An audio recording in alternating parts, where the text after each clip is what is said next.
Hello everyone, welcome back to my channel. I decided I was going to start a mini series called 5 in 5 where I answer 5 frequently most asked questions via email or private message from all of my subscribers here on YouTube.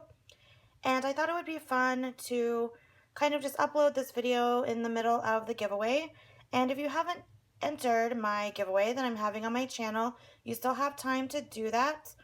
It will be closing this coming Wednesday, and today is Sunday night, so you still have time to get your entry in for the giveaway. And thank you guys so much for all of you who have already entered, and thank you so much for all of your kindness and all of your sweet words. I really appreciate that. So let me just go ahead and get started, and hopefully I can get all of these questions answered in 5 minutes. So the first one is, what inserts are you going to use for 2016? And right now I am using a personal planner for my day-to-day activities, kind of as my main planner. I'm also using an A5 for business. That's completely separate, but right now I am using a personal size planner, and I think I'm going to stick with this for a while. You know, I always say that and I end up changing to something else. But for now, I am going to be continuing to stay in my personal size. I'm probably going to move into a different ringed planner, but right now I'm in my black Kate Spade, and I've already decorated for January. And these are actually the inserts from Webster's Pages, and they came in the Color Crush planner. I actually really like the month on two. I like the simplicity of the setup. I like that it has the monthly tab. I like how it's just really simple. It has January 2016 in gold foil. And you can always decorate this if you want, or add some pictures or do some light memory keeping on here as well if you would like to. But what I also really like is they have these pages in the back, and it has all of the days. And what I do here is I just jot down a memory from every day. I write down just one sentence of something that I want to remember for the day. So I'm definitely going to continue using the month on two from Webster's Pages. I haven't decided if I'm going to use the week on two from Webster's Pages or if I'm going to use the ones from Kate Spade, but I am one of those people that definitely needs a month on two and a week on two. And this is what I've got going on for December. And I do decorate somewhat, but obviously with a personal planner, you can't really put too much stuff, or you can't really see what's going on. And then this is my month on two from November. So I'm going to stick with this for now, and that is the plan for 2016 as well. So question number 2, why do you never show your face on camera? I get this question a lot. Honestly, I think I'm just like super camera shy. Um, I don't really have any other reasons besides that. And obviously, since I've been working from home from the last couple of months, I'm not having to get up super early and, you know, spend 2 hours getting ready to go to my corporate job. So a lot of times I'm just like at home in my sweats and looking kind of ratchet, to be honest. And so that's why I'm like, no, thank you. But hopefully in the next year, maybe I will actually get up enough courage to actually FaceTime with you guys, and we'll see. So I'll cross my fingers that maybe that day will come. Question number 3, how many planners are you using right now? Right now I'm actually only using 2. I'm using this personal planner, and I'm actually using an A5 for business. So question number 4, do you have your planner lineup finalized for 2016? And I kept saying I was going to film a video for you guys showing you what I was going to use in 2016. The problem is I haven't completely finalized that yet. I think I'm still going to have a personal size planner that I can use for just daily stuff, and then my A5 for work and business. I do plan on using my Hobonichi. I think I'm going to kind of use that for my daily currently thing, because I really need to find something that's going to keep me going, because I kind of fell off the wagon in 2015 with my Hobonichi, and I just hate that. because I really do like it and I like the paper. And I hate watching it go to waste. So I'm trying to find something daily that I'm going to use for that. I'm also probably going to continue using my regular size Midori for memory keeping and that type of thing. And I also have an Erin Condren that I'm trying to find a use for. Um, you guys know how it is. I mean, if you're a planner person, like, the struggle is real trying to find a use for all of them. Excuse me. So, I'm still kind of working on that, but I will let you guys know as soon as I have that finalized. Question number 5. What advice would you give to someone first starting out with their first planner? To be honest, because it's so easy to get involved in all of the Facebook groups and everything on Instagram, and that's another reason why I try to stay off of Instagram. I actually don't have an Instagram account right now because it's so easy to always see all of these beautiful planners and these beautiful setups and all of these really beautiful layouts that people do. And it's really easy to get sucked into that and like want everything, like want every single new planner that's coming out. And I know even for myself, that happened quite a bit. And I started purchasing all these planners. And, you keep hearing that term like quote unquote planner piece. And I just don't know if that really exists, at least not for me personally. I mean, I get happy with, I change these out because I'm an accessory girl. I like changing my shoes. I like changing my handbags. I get bored sometimes. That's the reason why I have multiple planners.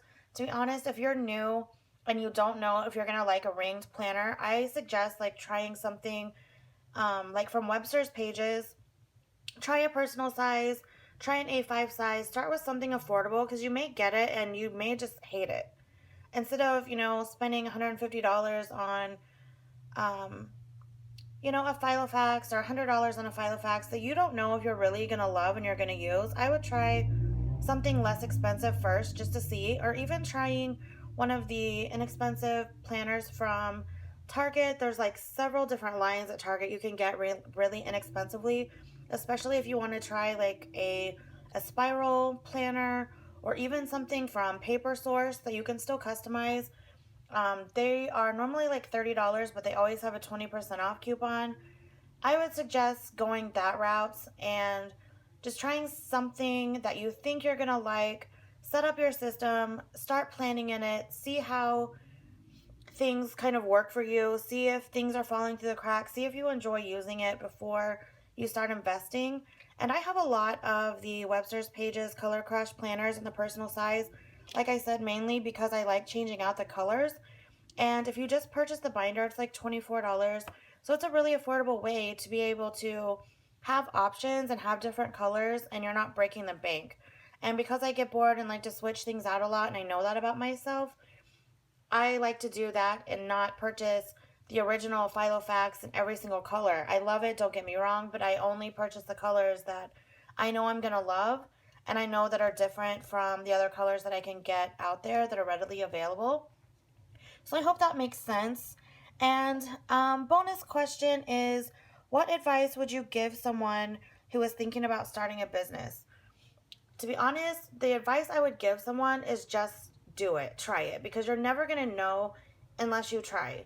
I mean, for me, I started college, I was as an elementary ed major. I switched my major halfway through and I ended up going with a business management and a minor in marketing. And even in the corporate world, I find that I'm not being fulfilled. I don't feel like I'm being rewarded for my work. It's like, yes, we all have bills. Yes, we all need money to survive, but it's still only a means to an end. I'm really starting to figure out in life that, I want to be happy with myself every day. I want to feel like I'm making a difference. I feel like I just want something positive for myself. And I've always kind of had like the business mindset, and I've tried other things before. And I have done okay for a while, and then I kind of fell off the wagon. I have come up with other business ideas before that completely flopped. But the point is I really think that if it's something that you really want to do, I think you should definitely give it a try if you financially can do it. I just think that, if you've saved up some money where you can survive for a little bit, getting things together or start working on your business plan and like your creative brief while you still are working, and get to that point where you're almost ready, and then maybe try to quit your job or continue working and work on your business like on the side. I don't ever encourage anyone to put themselves like obviously in a financial crisis or anything like that. I just think that if anything, not even just a business, but if anything is really on your heart that you really want to try, I definitely think you should go for it, because I mean, life is short. You're never going to know if you do try. And look at it this way, like there would be no big companies out there unless somebody did try. I mean, you just never know. And it may just be for a short period in time in your life, and that's okay too. But if you guys, if you are thinking about opening up your own business, I definitely think you should do your research, tap into your own personal network. You would probably be surprised on how many people would be supportive of you and how many people would be willing to help. Because even me personally, I'm actually really touched by some of the people that have been ex coworkers of mine, associates here that I've just met. And when they found out that I was branching out on my own again, they were extremely happy, and like I really had some support from people that are willing to jump on board and actually help me out, which I really, really appreciate that. And it really means a lot. And I think that um, sometimes you have resources in your own network where you guys can come together and kind of combine skill sets to kind of get things going as well. And so I always think that that's a good idea, is to kind of think about what you need to get started, and what your personal skill set is, what you specialize in, and the people around you. Do you know someone who is a web designer? Do you know someone who is a graphic designer, someone that can help you design logos and business cards, and help you develop your brand, help you extract the ideas in your head and kind of put them on screen? Do you know someone who really enjoys photography that can help you take photos of your products? Like all of those things. Like I said, I've really been blessed this time around to have some people jump on board that are going to be working with me. So I'm really excited about this new opportunity. And so if you guys have any questions about that, or have any other questions about business related topics, I would be happy to answer those for you as well. And as always, thank you guys so much for watching. Have a wonderful week. If you have any other questions for me that you guys would like me to answer, definitely leave them in the comments below, and I will film my next 5 in 5 for you guys. Unfortunately, this video is obviously longer than 5 minutes, but I will try to keep the answers short and sweet. But thank you guys so much for watching, and I will talk to you soon. Bye-bye.